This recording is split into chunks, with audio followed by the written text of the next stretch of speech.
The other thing that happened, even at this point, I said, okay, maybe it's a good supplement, it's good for motivated students, it's good for maybe homeschoolers, but I didn't think it would be something that would somehow penetrate the classroom. But then I started getting letters from teachers. And the teachers would write saying, we've used your videos to flip the classroom. You've given the lectures. So now what we do, and this could actually happen in every classroom in America tomorrow, what I do is I assign the lectures for homework, and what used to be homework, I now have the students doing in the classroom. And I want to pause here for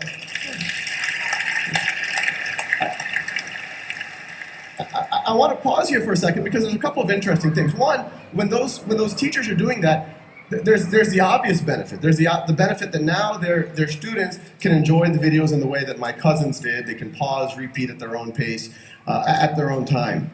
But the more interesting thing, and this is the unintuitive thing when you talk about technology in the classroom, by removing the one-size-fits-all lecture from the classroom and letting students have a self-paced lecture at home, and then when you go to the classroom, letting them do work, having the teacher walk around, having the peers actually be able to interact with each other. These teachers have used technology to humanize the classroom.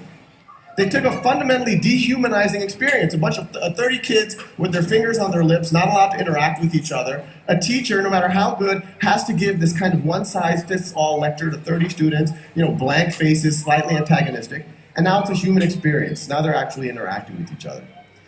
So once the Khan Academy kind of, I quit my job and we turned into a real organization. We're a not-for-profit. The question is, how do we take this to the next level? How do we take what those teachers were doing to their natural conclusion?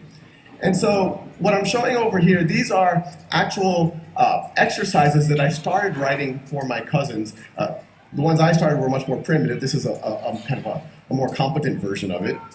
But the paradigm here is we'll generate as many questions as you need until you get that concept, until you get 10 in a row. And the Khan Academy videos are there. You get hints, the actual steps for that problem if you don't know how to do it. But the paradigm here, it seems like a very simple thing, 10 in a row, you move on. But it's fundamentally different than what's happening in classrooms right now. In a traditional classroom, you have a couple of homework lecture, and then you have a snapshot exam. And that exam, whether you get a 70%, an 80%, a 90%, or a 95%, the class moves on to the next topic. And even that 95% student, what was the 5% they didn't know? Maybe they didn't know what happens when you raise something to the 0th power. And then you go build on that in the next concept. That's analogous to, imagine learning to ride a bicycle. And I give you a bicycle, maybe I give you a lecture ahead of time, and I give you that bicycle for 2 weeks, and then I come back after 2 weeks, and I say, well, let's see, you're having trouble taking left turns, you can't quite stop.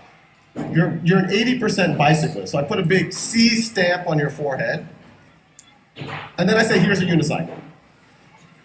But as ridiculous as that sounds, that's exactly what's happening in our classrooms right now. And the idea is, you fast forward and good students start failing algebra all of a sudden and start failing calculus all of a sudden, despite being smart, despite having good teachers, and it's usually because they had these Swiss cheese gaps that kept building throughout their foundation. So our model is learn math the way you would learn anything, like the way you would learn a bicycle. Stay on that bicycle.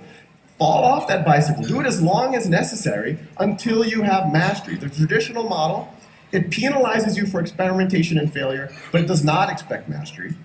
We encourage you to experiment. We encourage you to failure, but we do expect mastery.